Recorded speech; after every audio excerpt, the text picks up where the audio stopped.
हरिहंत सिद्ध सूर्य उपाध्याय साधु सर्व अर्थ के प्रकाशी मांगलिक उपकारी दिन को स्वरूप जान राग ते भई जो भक्ति काय को नमाए स्तुति को जारी है दिन हित काज सब आज भये कर जोड़े बारे बारे वंदना हमारी है मंगल कल्याण सुख ऐसो हम चाहते हैं ओ मेरी ऐसी दशा जैसी तुम्हारी है ओ मेरी ऐसी दशा जैसी तुम्हारी है ओ मेरी ऐसी दशा जैसी तुम्हारी।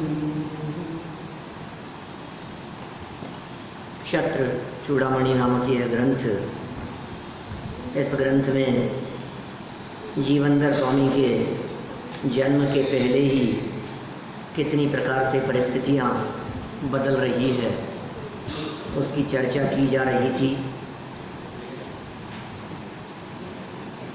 अंदर के भाव मुखाकृति से स्पष्ट दिखाई देते हैं।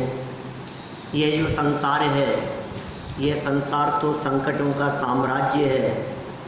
संकट के काल में आप कितना भी शोक करो, यह कोई उपाय नहीं है उस संकट से बचने का। और संकट के काल में यदि धर्म की शरण ली जाएगी तो वही एकमात्र शरण होगा।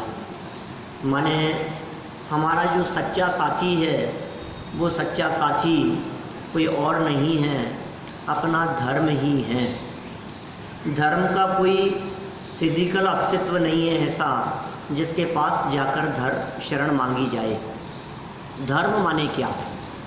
जब हमने कहा ना धर्म ही शरण है, तो इसका मतलब क्या है? किसके पास में जाएं? यथार्थ चिंतन। यथार्थ चिंतन माने सही चिंतन, उसी का नाम तो धर्म है। अपने स्वभाव का आश्रय लेकर जो चित्त में विचार उत्पन्न हुए उनका नाम है व्यवहार से धर्म, और स्वरूप के अवलंबन का नाम है निश्चय से धर्म। आपने जगह जगह बैनरों में ये वाक्य तो सबने पढ़ा ही है, वत्थु सहाओ धम्मो। वत्थु सहाओ धम्मो क्यों था? ये वत्थु सहाओ धर्म है। ये क्या चीज है? जो लोग बैनर हाथ में लेकर के चलते हैं ना महावीर जयंती पर, वत्थु सहाओ धम्मो, उनसे पूछो जरा ये आप क्या लेके चल रहे हो? कि ये जो बैनर आप लेके चल रहे हो वत्थु सहाओ धम्मो, इसका मतलब क्या होता है? ये क्या बात कह रहे हो? ये किस बात का प्रचार करने वाले हो? इसका सीधा सीधा सा सरल अर्थ है वस्तु के स्वभाव को धर्म कहते हैं। वत्थु माने वस्तु, सहाओ माने स्वभाव, धर्म है। वत्थु सहाओ धम्मो, वस्तु का स्वभाव ही धर्म है। कौन सी वस्तु का स्वभाव? मुझे सारी वस्तुओं का स्वभाव वो उसका धर्म है। वस्तुएं हमारे यहाँ शास्त्रों में 6 जाति की कही गई है। जीव, पुद्गल, धर्म, अधर्म, आकाश और काल। ये 6 द्रव्य हैं, ये 6 वस्तुएं हैं। इन वस्तुओं का स्वभाव ही धर्म है। तो इन 6 वस्तुओं में आत्मा भी तो एक वस्तु है। तो आत्मा का स्वभाव ही आत्मा का धर्म है, अपना स्वभाव ही अपना धर्म है। कोई व्यक्ति ऐसा न समझ लेवे कि गुस्सा करना इसका स्वभाव है, वो नहीं है भाई साहब, वो क्षणिक है। लोग कहते हैं ना अरे राव ये तो बेईमानी तो इसके स्वभाव में बस गई है, लेकिन वो स्वभाव नहीं है। जो बदल जाए वो स्वभाव नहीं होता, वो छूट सकती है। गुस्सा जिसके बारे में आप कह रहे हो, शेर का स्वभाव तो क्रूरता है, नहीं है भाई साहब। यदि शेर का स्वभाव क्रूरता होता तो 2 मुनिराजों के उपदेश देने के पश्चात उस शेर का स्वभाव सरल कैसे दिखाई देने लगा? अब उसकी क्रूरता कहाँ चले गई? इसका मतलब शेर का स्वभाव क्रूरता नहीं होता है, ठीक है ना? किसका क्या स्वभाव है? जो कभी ना छूटे, अनादि अनंत कभी ना छूटे, उसका नाम स्वभाव है और वो स्वभाव धर्म है। इसलिए कहा वस्तु स्वभावो धम्मो, वस्तु के स्वभाव को धर्म कहते हैं। हर वस्तु में अपना अपना स्वभाव है। अब प्रश्न ये होता है कि जब प्रत्येक वस्तु का स्वभाव धर्म है और वस्तु स्वभाव को छोड़ती नहीं है तो फिर सभी धर्मात्मा हो गए कि नहीं? नहीं, ऐसा नहीं है। उस धर्म को पहचाने तो वर्तमान अवस्था में धर्म प्रकट हो,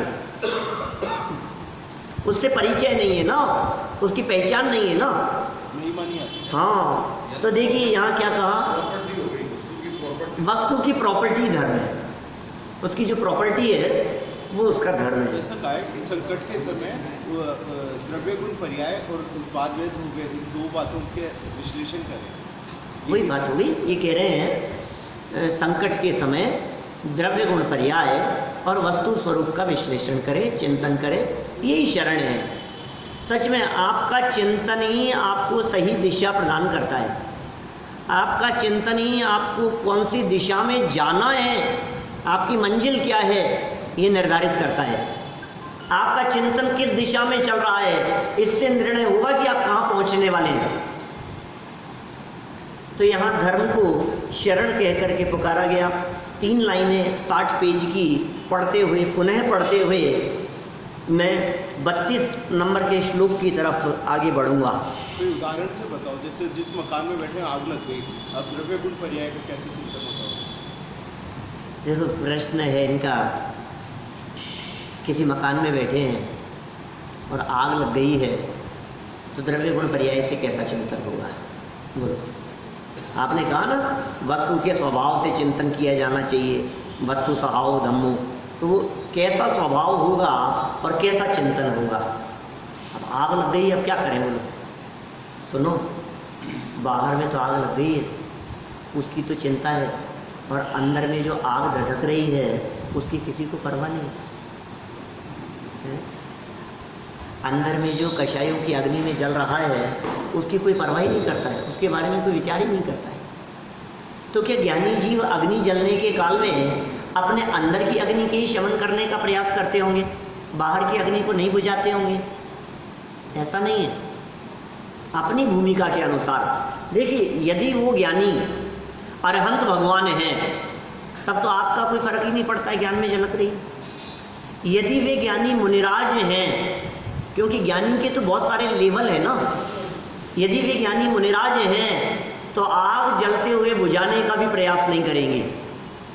हमारे पास नज़दीक आ रही है तो आ रही होगी, शरीर जला देगी तो जला देगी, वो उसकी भी परवाह नहीं करते। हाँ, यदि वो ज्ञानी पंचम गुण स्थानवर्ती है तो अपनी भूमिका के अनुसार उसको किंचित आकुलता भी होगी और किंचित प्रयास भी करेगा।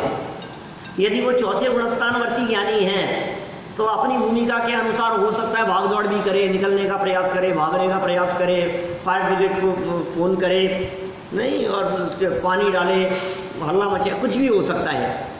और यदि वो ज्ञानी अभी सम्यक दृष्टि ज्ञानी नहीं है, सिर्फ शास्त्र स्वाध्याय के आधार पर ज्ञानी है, तो ऐसा थोड़ी ना है कि वो उसको आकुलता ही नहीं होगी और बैठा रहेगा आग में, ऐसा नहीं होगा।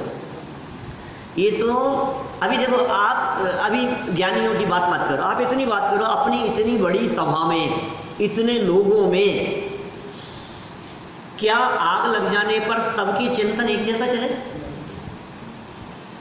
नहीं ना। अपने इतने लोगों में से सबका चिंतन, एक का चिंतन दूसरे के अनुसार नहीं चलेगा ना। तो किसको कितनी शांति होगी और किसको कितनी अशांति होगी, किसकी शांति की मात्रा कितनी ज़्यादा है, किसको सहजता और सरलता कितनी ज़्यादा है, ये डिपेंड करता है उसके चिंतन की गहराई पर। ठीक है। तो इसलिए जिसका जितना चिंतन गहरा होता चला जाएगा उसके जीवन में उतनी सरलता और उतनी सहजता आती चली जाएगी। इसलिए चिंतन बढ़ाओ, इसलिए विचार करो, इसलिए वस्तु स्वरूप का विचार करो, निरंतर विचार करो। अरे जलते हुए के काल में भी, आग जलते हुए के काल में भी ज्ञानी निरंतर इस वस्तु स्वरूप का विचार करता है, बचाने का प्रयास करते हुए भी इस बात का विचार करता है। जितना बचना होगा उतना बच पाएगा, और जो नहीं बचना होगा आपको लाख प्रयत्न करने पर भी बचाया नहीं जा सकेगा।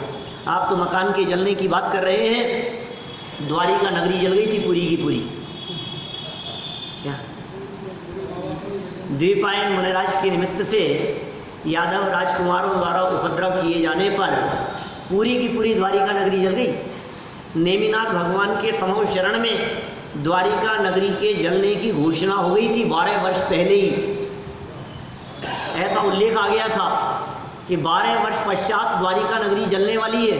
समूह शरण लगा हुआ था, नेमिनाथ भगवान की दिव्य गति गिर रही थी। सैकड़ों हजारों मनुष्य गति के जीव, अनगिनती लाखों मनुष्य गति के जीव, असंख्यात देव और अनगिनती तिर्यंच उनकी वाणी को सुन रहे थे।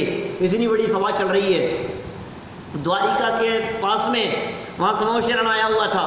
सारे लोग द्वारिका नगरी के और आसपास की नगरियों के वो भगवान की दिव्य गति सुनने के लिए बैठे हुए थे।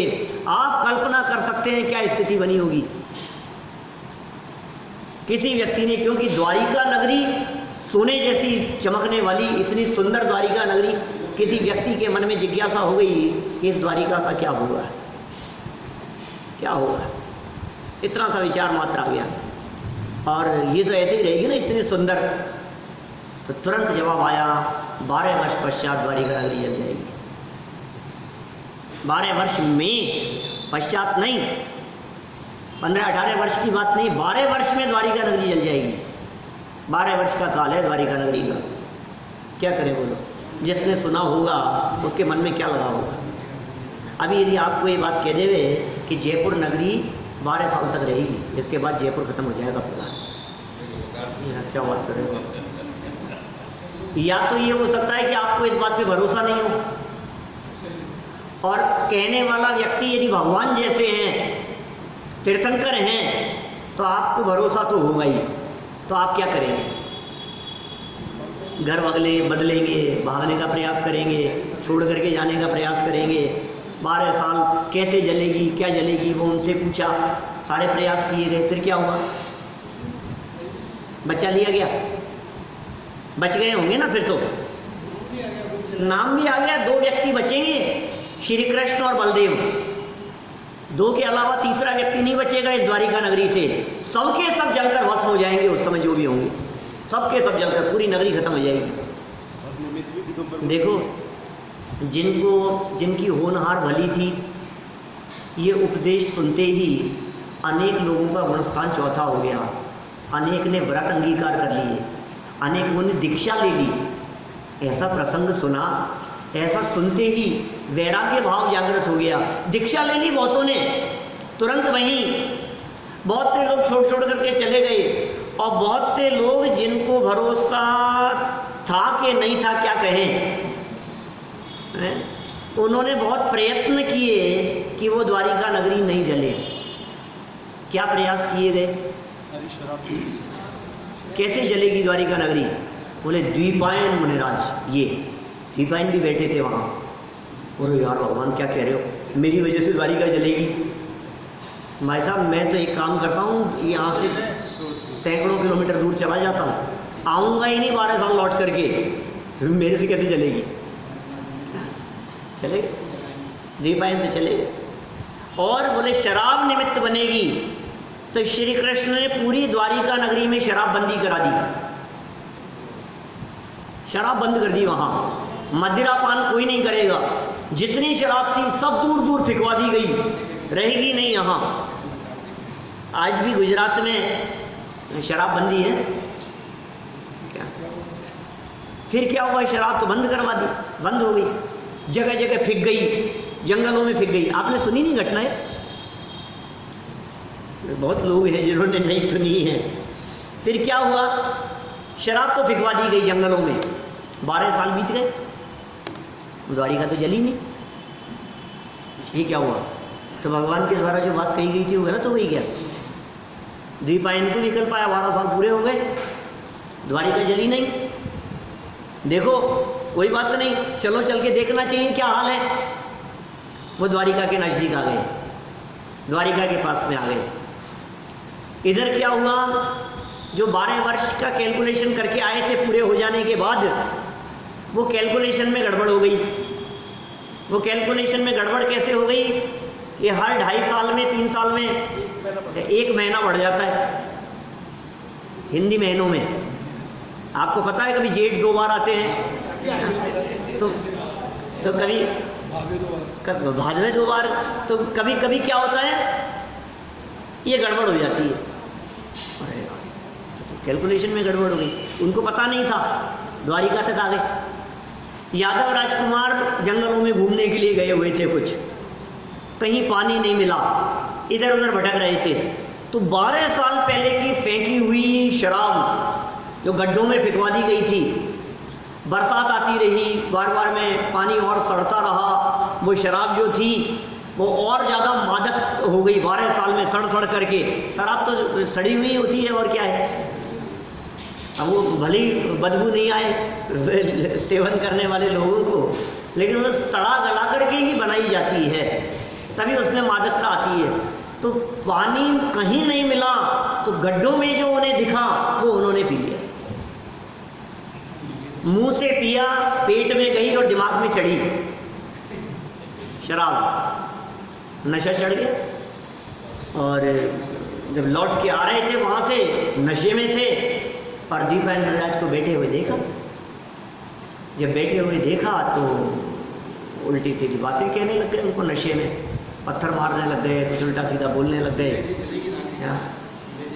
क्या करें, अब ये इनको दीपायन को क्रोध आया, और क्रोध के कारण इनका वो पुतला निकला रिद्धि के प्रभाव से, वो पूरे उनको भी भस्म किया क्रोध से, और पूरी द्वारिका नगरी को भी भस्म किया, और अंत में आकर के खुद को भी इन्होंने भस्म कर दिया। तो ऐसी परिस्थिति पूरी द्वारिका नगरी के जलने की बन गई। कौन बचा? द्वारिका नगरी जल रही है, आग लगी है चारों तरफ। श्री कृष्ण और बलदेव ने सबको बचाने का प्रयास किया, माता पिता भी थे, माता पिता को भी बचाने का प्रयास किया, इनको तो हम बचा लेंगे। हाथी लगा दिए, रथ में बिठा दिया, खींच करके ले जाने लगे, हाथी रथ टूटने लग गए, खुद जुट गए उसमें हाथियों के स्थान पर।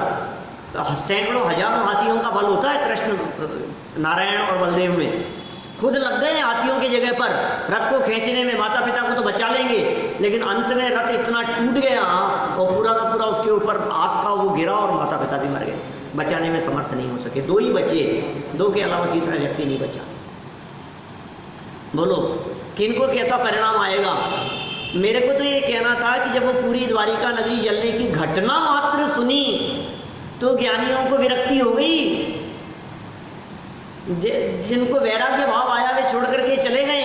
आप मकान जलने के प्रसंग की बात कर रहे थे, मकान जलने में बुझाने का परिणाम भी आएगा ज्ञानी को, बचाने का परिणाम भी आएगा, और क्या बचा है और क्या जल गया है अब उसके बारे में ज़्यादा आकुलता नहीं करता है। जो बच गया ठीक, जो जल गया सो ठीक है, जितना जलना था उतना जल गया, जितना बचना था उतना बच गया। ये है वस्तु स्वरूप का विचार। अब ये नहीं सोचता है ये क्यों जल गया। आप समझ में आ रही है बात? वस्तु स्वरूप के विचार संबंधी एक महत्वपूर्ण बिंदु अपने दिमाग में रखिए।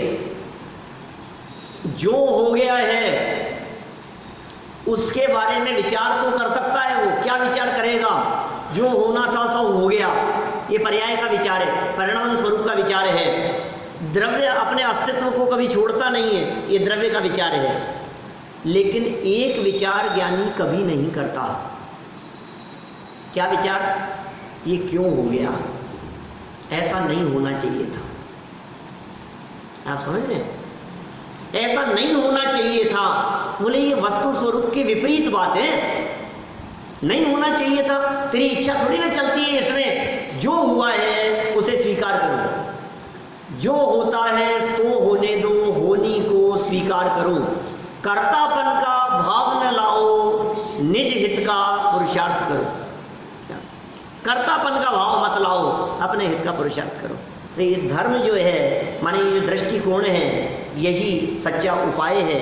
देखिए आप इन 3 पंक्तियों को पढ़ते हुए ही बात को आगे बढ़ाएंगे। पेज नंबर 60 पर ऊपर 3 पंक्तियां दी है। अनिष्ट प्रतिभासित होने वाली अवस्था को इष्ट रूप में परिवर्तित करने का विचार आपत्ति का सही प्रतिकार नहीं। अनिष्ट परिस्थिति को इष्ट में बदल दूं, ये विचार सही नहीं है। अपितु अपना दृष्टिकोण बदलना ही सच्चा उपाय है। इसका मतलब हर परिस्थिति में परिस्थिति नहीं बदल सकते दीपेश जी, मनस्थिति बदल सकते हो आप। परिस्थिति आपके कंट्रोल में नहीं है, मन स्थिति आपके कंट्रोल में है, तो उसको मत बदलो, इसको बदलो। वहां परिवर्तन मत करो, यहां परिवर्तन करो। जहां परिवर्तन हो सकता है वहां तो परिवर्तन करता नहीं है, और उधर परिवर्तन करने का प्रयास करता है। वो नौकर्म है और ये भाव कर्म है। नौकर्मों में परिवर्तन नहीं होता, भाव बदलो अपने। क्या काम होना है यहां, करना चाहता है वहां, क्या होगा? अनर्थ हो रहा है। चलिए कोई बात नहीं। धर्म का अर्थ तो वीतरागता है, शुद्धि है, रत्नत्रय है। धर्म समता भाव का नाम धर्म है। बोलो कौन कितना धर्मात्मा है? जिसके अंदर में जितना समता भाव है वो उतना धर्मात्मा है। वो नहीं है कौन व्यक्ति हीरा है और कौन कांच का टुकड़ा है ना? कौन निर्णय करे? कैसे निर्णय करे? कि निर्णय होता है इससे आपके हृदय में कितना समता भाव है। तो सुना है ना सबने, प्रसंग मैंने सुनाया भी था एक दिन, उसमें भी चलता रहता है बहुत। दूध में रख दिया तो गर्म हो गया कांच। हाँ, अंधे ने पकड़ लिया था। अंधे व्यक्ति ने पकड़ लिया। बोलो आपने नहीं सुना? आपने भी नहीं सुना? आपने भी नहीं सुना है? क्या बात कर रहे हो? चलो 2 मिनट में सुनाता हूँ। क्या 2 मिनट में सुना के आगे बढ़ता हूँ। एक व्यक्ति राज दरबार लगा हुआ था राजा का, और सर्दियों का समय था, तो राज दरबार बाहर लगा रखा था। महल में नहीं था, दरबार में नहीं था। दरबार महल के बाहर बैठे हुए थे सब लोग, प्रजा बैठी हुई थी, लोग बैठे हुए थे। राजा का सिंहासन लगा हुआ था। अन्य लोग अपनी समस्याएं लेकर के आते थे, राजा समाधान कर देता था। इतने में ही ऐसा हुआ कि कोई बाहर गांव का व्यक्ति 2 पीस लेकर के आया। चमकते हुए दिखाई दे रहे थे, बहुत सुंदर थे, एक जैसे थे। सामने ला करके राजा के सामने टेबल पर रखे। महाराज ये जो 2 पीस हैं, ये दोनों जो एक जैसे दिख रहे हैं, इनमें एक कांच है और दूसरा डायमंड है। सूर्य की किरणें उनके ऊपर पड़ रही थी तो दोनों चमकते हुए दिखाई दे रहे थे, दोनों में रोशनी दिखाई दे रही थी, एक जैसे चमक रहे थे। तो बोले क्या करें?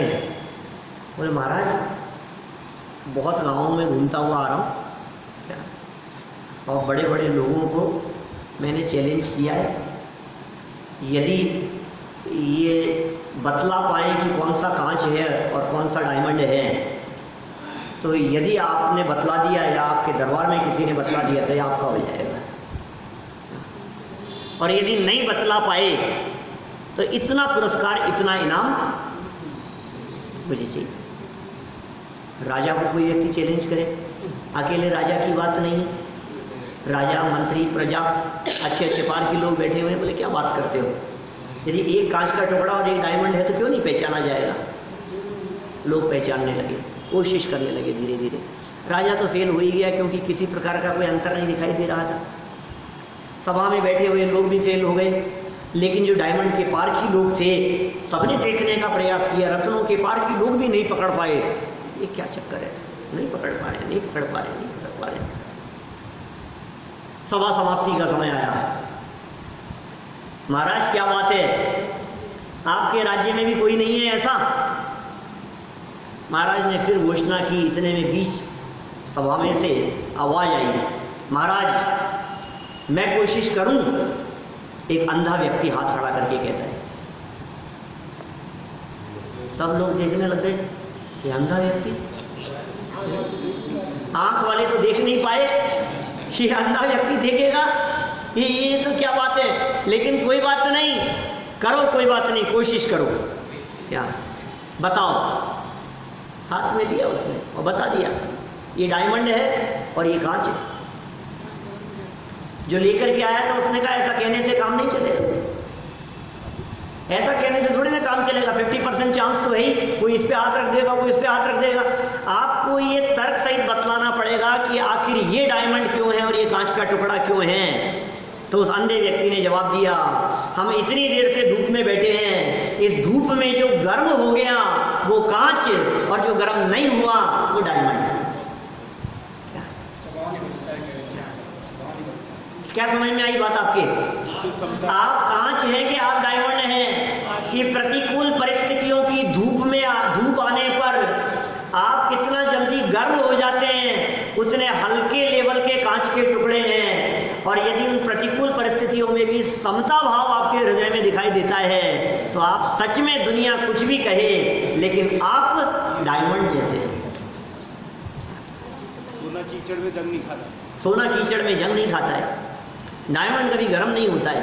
तो वज्र की जैसा है, आप निर्णय करें अपने आप के बारे में। ये कह रहे हैं प्रतिकूल परिस्थितियों में धर्म, ये समता भाव का नाम धर्म है, सहजता और सरलता का नाम धर्म है।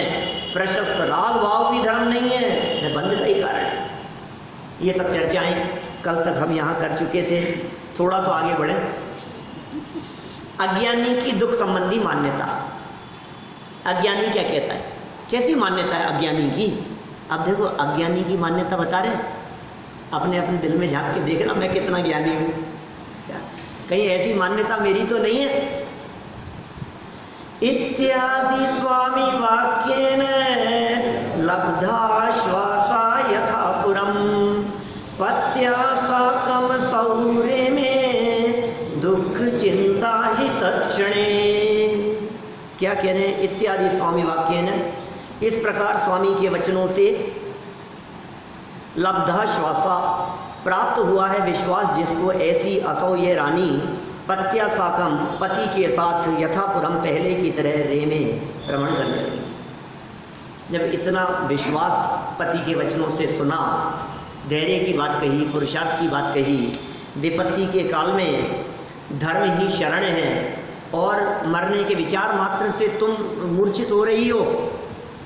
अरे जितने समय जिंदा हूं उतने समय तो शांति से रहो, अभी थोड़ी ना मर गया हूं। तो जब पति के माध्यम से, राजा सत्येंद्र के माध्यम से विजया रानी ने इस प्रकार के विचार सुने तो वो क्या हुआ? सहज हो गई।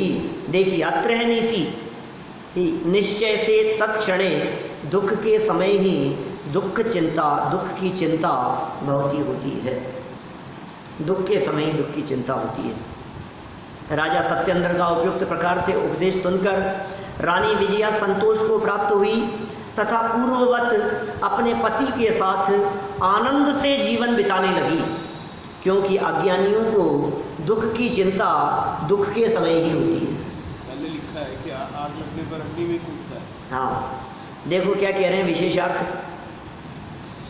अज्ञानी को सचेत करने के लिए ही मानो उसके जीवन में संकट आते हैं, सचेत करने के लिए संकट आते हैं, जिनसे कुछ अज्ञानी तो सचेत होकर अपना जीवन बदल लेते हैं एवं ज्ञानी बन जाते हैं।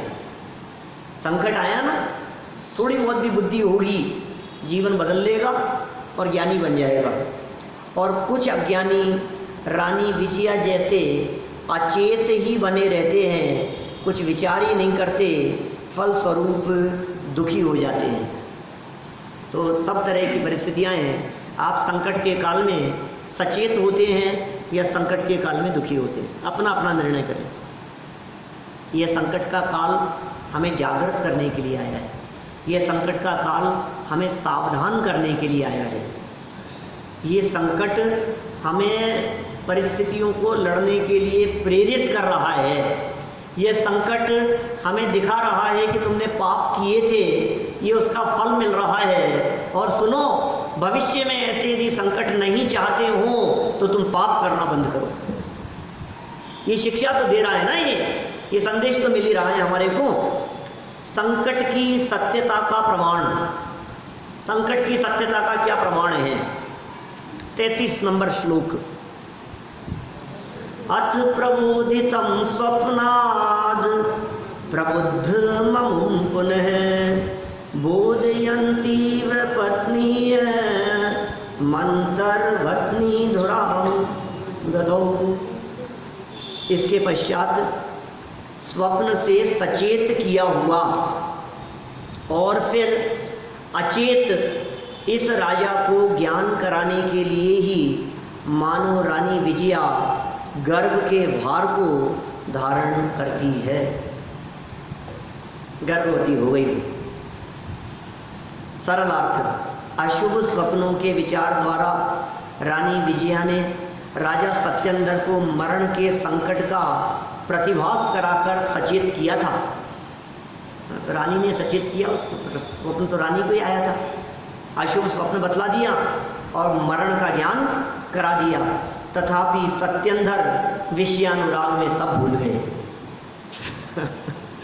व्यक्ति मस्त हो जाता है। जिस दिन ज्योतिषी ने आपको मौत के बारे में कहा हो, 1-2 दिन तो आपको नींद नहीं आती, फिर तो ठीक है यार, फिर निश्चिंत हो जाता है। वो कौन सा क्या होने वाला है, कोई ऐसा होता है क्या, फिर कुछ नहीं, फिर निश्चिंत हो जाते हैं। सत्येंद्र का भी यही हाल हुआ। सबको वैराग्य आता है लेकिन शमशान में। हाँ, विषयानुराग में सब भूल गए। उन्हें पुनः बोध देने के लिए ही मानो विजया रानी ने गर्भ धारण किया। मानो, इसलिए तो नहीं किया, ये तो कवि की कल्पना मात्र है कि मानो ये परिस्थिति इस बात को बतला रही हो कि वापस संतान उत्पन्न होगी, इस बात को लक्ष्य में लेकर राजा सत्येंद्र को फिर याद आ जाए। क्या वो हरा भरा वृक्ष, छोटा हरा वृक्ष देखा था, अशोक वृक्ष, बोले गर्भवती हो गई तो हो सकता है शायद सत्येंद्र कुछ समझ जाए। देखिए विशेषार्थ, अपने मरण का निर्णय होने पर भी राजा सत्येंद्र उतने सचेत नहीं हुए जितना कि होना चाहिए था। इसीलिए कि मानो रानी के गर्भ ने मौत के नगाड़े बजाकर पुनः सचेत किया कि हे राजन, चेत जाओ, सावधान हो जाओ, मृत्यु का समय अत्यंत निकट आ गया है। आप होते हैं सचेत, सावधान। यहाँ कोई है जिनके हार्ट की प्रॉब्लम हुई है? कोई नहीं है। पुण्यशाली सब जीवों को मृत्यु का आभास पहले हो जाता है। सर में बाल सफेद, क्या क्या ये मृत्यु के लक्षण नहीं? मृत्यु निकट आ रही है। चेहरे पर झुर्रियाँ पड़ने लगना, शरीर शिथिल होने लगना, बुढ़ापे का लक्षण है ना, मृत्यु का लक्षण नहीं। मतलब मृत्यु नजदीक है, इस बात का लक्षण है, इस बात का संकेत है। लेकिन मृत्यु नजदीक है। काले बाल वालों की मृत्यु तो लोग कहते हैं अचानक हो गई, और सफेद बाल वालों की मृत्यु के बारे में तो लोग कहते हैं कि हाँ मरना ही था अब तो।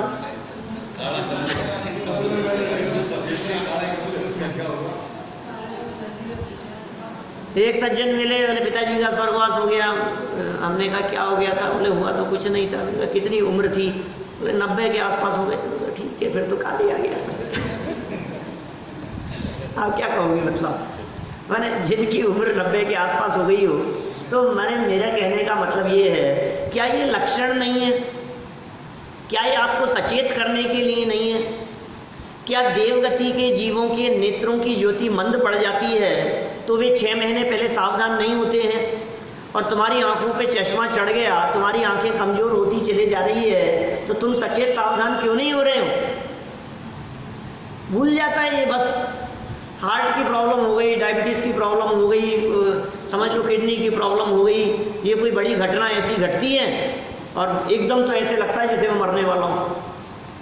फिर क्या होता है? ऑपरेशन हो गया, हार्ट का ऑपरेशन हो गया, ओपन हार्ट हो गई, किडनी बदल गई। अभी क्या समझता है? अब तक तो बहुत, उस समय तो बहुत सावधान था। क्या अरे राम मर नहीं जाऊँ, पता नहीं अब तो।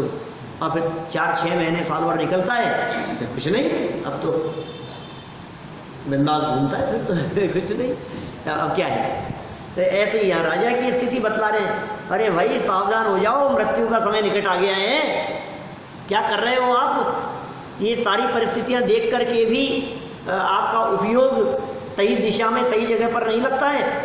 देखो फिर क्या होता है, गर्भ धारण से राजा को पश्चाताप। अब क्या हुआ, पहले तो बीच में क्या कहेंगे, अचेत हो गया था, होश नहीं था उसको, कुछ विषयों में आसक्त हो गया था। अब वापस शायद कुछ प्रभाव पड़े। देखो, सदोहलामिमां वीक्ष्य दुःस्वप्न फल निश्चयात् अनुशेते स्म राजाय मात्मरक्षा परायण। क्या कह रहे हैं, आत्मरक्षा परायण है, अपनी रक्षा में तत्पर। अयम राजा, यह राजा। सदोहलाम, गर्भ के लक्षणों सहित इमाम रानी को वीक्ष्य देखकर दो स्वप्न फल निश्चयात, खोटे स्वप्नों के फल के निश्चय से अनुशेते में पश्चाताप करने लगे। विचार तो आ गया इसको, वापस सपना प्रमाणित हो गया। सपना प्रमाणित हो गया कि जो मैंने स्वप्नों का फल बतलाया था वो बात घटित होती हुई, सिद्ध होती हुई दिखाई दे रही है। तो क्या करने लगे, वापस पश्चाताप करने लगे। देखो नीचे, प्रिय रानी विजया को गर्भवती जानकर राजा सत्येंद्र सावधान हुए। सावधान हो गए भाई साहब, अब आ गया है समय, सावधान हो जाओ, सचेत हो जाओ, अब नहीं है लंबा समय। और विचार करने लगे। क्या विचार करने लगे कि अशुभ स्वप्न का फल मेरा मरण ही है। अभी तो स्वप्नों का फल जाना था, लेकिन क्या पता, अंदाजा ही तो होता है, और क्या है, क्या पता। लेकिन अब तो नक्की हो गया कि वो जो पहला स्वप्न था, जिस पहले स्वप्न में वृक्ष को सूखे हुए देखा था, उसमें क्या है, मेरा मरण ही है। ऐसा पक्का निर्णय करके वे अपनी रक्षा के लिए तत्पर हो गए और पश्चाताप भी करने लगे, अपनी रक्षा के लिए तत्पर। आचार्य उग्रादित्याचार्य ने 20 परीक्षण लिखे हैं मृत्यु पर। इन परीक्षणों के आधार पर आप मृत्यु का समय तय कर सकते हैं। हाँ, ठीक बात है। अभी देखो क्या कह रहे हैं, ये उम्र तो कोई बहुत ज़्यादा थी नहीं राजा की, बीमारी कोई थी नहीं। क्या राजा सत्येंद्र बीमार नहीं थे, राजा सत्येंद्र को कोई हार्ट की प्रॉब्लम नहीं थी, राजा सत्येंद्र के साथ में कोई ऐसी जानलेवा बीमारी नहीं आ गई थी, और राजा सत्येंद्र की उम्र भी नहीं हुई थी, और राजा सत्येंद्र के ज़माने में ऐसी कोई दुर्घटनाएं भी नहीं होती थी कि कार एक्सीडेंट में मारे जाएंगे, कि रोड एक्सीडेंट में मर जाएंगे, ऐसा भी कुछ नहीं होता था। तो राजा सत्येंद्र ने जब अपनी मौत के बारे में विचार किया तो क्या सोचा होगा, बोलो, कि मौत तो है और नज़दीक है, और बुढ़ापा नहीं है और बीमारी नहीं है, तो लगता है कोई ना कोई मारेगा ही, यही होगा। दुर्घटनाएं होती नहीं है, एक्सीडेंट में मरूंगा नहीं, इसका मतलब कोई ना कोई ऐसा काम होने वाला है जिससे कुछ जानलेवा हमला हो जाए। इसलिए ऐसा जानकर, अपने मृत्यु का विचार जानकर राजा सत्येंद्र सावधान हो गए, सचेत हो गए, जागृत हो गए, विचार चिंतन करने लगे, कुछ योजनाएं दिमाग में चलने लगी, क्या होने वाला है, कुछ विचार गहराई से किया जाना चाहिए। देखो विशेषार्थ, भविष्य में घटने वाली दुखद घटना का मानो रानी के गर्भ ने वर्तमान में ही प्रतिभास करा दिया हो, वर्तमान में ही इस बात का प्रतिभास करा दिया गया गर्भ धारण होते ही। अतः राजा सत्येंद्र अपना मरण निकट जानकर पश्चाताप के सागर में डूब गए। ओ, मानो पश्चाताप दिलो दिमाग में घूमने लगा हो, वे डूब गए उस पश्चाताप के सागर में। फिर क्या हुआ, राजा का पश्चाताप। देखो एक श्लोक और देख लेते हैं अपन। मंत्रिणां लंघिगतं वाक्यम् अभाग्येन मया मुधा विपाके हि सतां वाक्यं विश्वसन्त्य विवेकिनः। क्या कह रहे हैं, अभाग्य से मैंने मंत्रियों के वचनों का वृथा उल्लंघन किया। मंत्रियों ने सलाह दी थी ना उसको, काष्टांगार के हाथ में मत सौंपो, सब कुछ उसको मत दो, ये राजा को ठीक नहीं है, मुखिया को इस प्रकार का विचार करना चाहिए, ज़्यादा विश्वास नहीं करना चाहिए सबके ऊपर। बहुत सुंदर वाक्य आए थे, नीतिकारों की नीति बतलाई थी, सबके ऊपर, किसी के ऊपर विश्वास नहीं करना चाहिए, और लगे दुनिया को ऐसा कि सबके ऊपर विश्वास करते हैं। ये मुखिया का काम बतलाया था, क्योंकि किसी पर विश्वास नहीं करोगे तो सब तुमसे बगावत करने लगेंगे। तो लगे सबको विश्वास कर रहे हैं, लेकिन विश्वास अपने सगे पिता का भी नहीं, भरोसा नहीं। देखो क्या कह रहे हैं, अत्र नीति निश्चय से विवेक रहित पुरुष अंत समय में अर्थात दुख मिलने पर सज्जनों के वाक्यों का विश्वास करते हैं। ये कितनी सुंदर नीति कही है। देखो, यदि आपको कोई बड़ा संकट आ जाए, आपको जिनके बारे में ये लगता है कि ये मुझे सही सलाह देंगे, ये सज्जन व्यक्ति हैं, इनका जीवन आचरण उचित है, तो उनके द्वारा कहे गए वचनों पर उनको नज़रअंदाज नहीं करना चाहिए, उनके द्वारा कहे गए वचनों पर विश्वास करना चाहिए। क्योंकि कोई भी सज्जन व्यक्ति आपको गलत सलाह नहीं देगा, आपको गलत मार्ग पर चलने की बात नहीं कहेगा। हो सकता है आपको तत्काल ये लगे, ये क्या कह रहे हैं यार, ऐसा भी होता है क्या, मैं तो नहीं मानने वाला। भाई बात तो वो कह रहे हैं। अब राजा को ये बात अब याद आ रही है, मंत्रियों की बात, काश मैंने उनकी सलाह मान ली होती। अरे मुझ भाग्यहीन ने मेरे शुभ चिंतक मंत्रियों के सर्वोत्तम शुभ विचारों का बिना कारण व्यर्थ ही उल्लंघन किया। यह सच है कि संकट सामने आने पर विवेक शून्य व्यक्ति भी सज्जनों के विचारों का विश्वास करने लगते हैं। क्या संकट सामने आने पर विवेक शून्य भी करने लगते हैं? तो मैं कितना विवेक शून्य हो गया जो मैंने विचार ही नहीं किया। साधारण व्यक्ति भी ज्ञानियों की सलाह लेते हैं, उनसे विचार करते हैं। आप क्या करते हैं? अच्छे डॉक्टर की सलाह देते हैं, अच्छे वकील की सलाह लेते हैं, अच्छे ज्ञानियों की सलाह लेते हैं। संकट काल आने पर यही करते हैं। विशेषार्थ देखो, सज्जनों की अत्यंत हितकारी मंत्रणा को समय पर सहर्ष स्वीकार नहीं करना ही विवेकहीन मनुष्यों का लक्षण है। कैसे कैसे लक्षण बतलाते हैं। अभी पहले ज्ञानियों का लक्षण बतलाया था, और किन किन के कैसे कैसे लक्षण बतलाते हैं यहाँ। विवेकहीन कौन व्यक्ति है? सज्जनों की बात न सुने, सहर्ष स्वीकार न करे, ये विवेकहीन व्यक्ति है। इसका साक्षात उदाहरण राजा सत्येंद्र है। मित्रों की मंत्रणा को समय पर न मानना। मित्रों की मंत्रणा, अब देखो, मंत्रियों की मंत्रणा नहीं, मित्रों की मंत्रणा कह रहे हैं। बात तो राजा सत्येंद्र की कर रहे थे, लेकिन आ गए अपने ऊपर। ये आपके जो शुभ चिंतक हैं उनकी सलाह को मानना, जिनके बारे में आपने अपने जीवन के 50 सालों में अनुभव किया है कि ये हमारे शुभ चिंतक हैं। आज संकट के काल में जब वो कोई बात कह रहे हैं तो उनकी बात को नज़रअंदाज मत करना। वे आपके शुभ चिंतक हैं।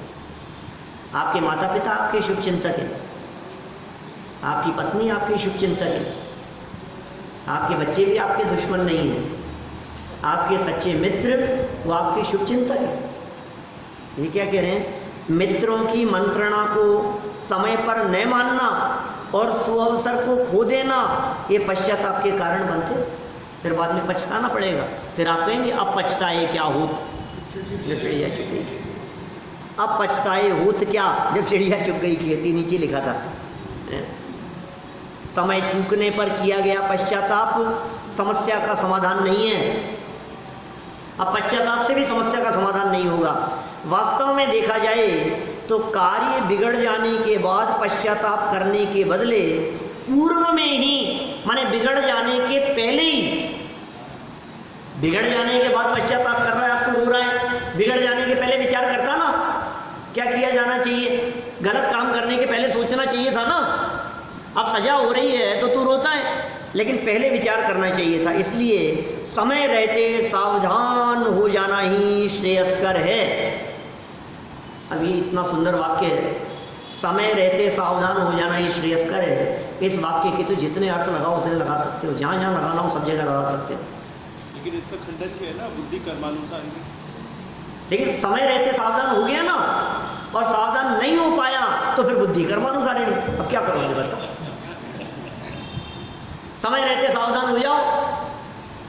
समझ लो आप कहीं आपने इन्वेस्ट किया हुआ है, कहीं किसी जगह पर लगा रहे हो, कहीं धोखा मिलने की संभावना दिख रही है, 2-3 लोगों ने सावधान भी कर दिया है, फिर भी सचेत नहीं हो रहे हो।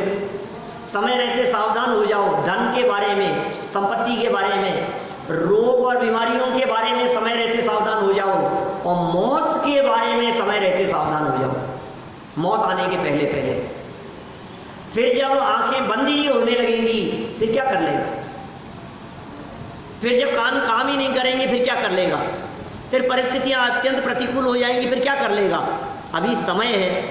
इसलिए कहते हैं दौलत राम जी की लाइनें, बस को सुना करके बात को विराम देता हूं। जब लो न रोग जरा गहे तब लो झटिति निज हित करो, छेड़ाला की लाइनें हैं दौलत राम जी की। जब तक रोग नहीं आ जाए और जब तक बुढ़ापा नहीं आ जाए तब तक हे जीव उससे पहले पहले आत्महित की तरफ लग जाना चाहिए। और आत्महित में आत्म क्या है सबसे पहले ये गहराई से समझने का प्रयास करना चाहिए, क्योंकि आत्म को समझे बिना आत्महित होता नहीं है। हम सभी अपने स्वरूप को समझकर अपना हित करते हुए मोक्ष मार्ग में आगे बढ़े, इसी भावना से बात को यहीं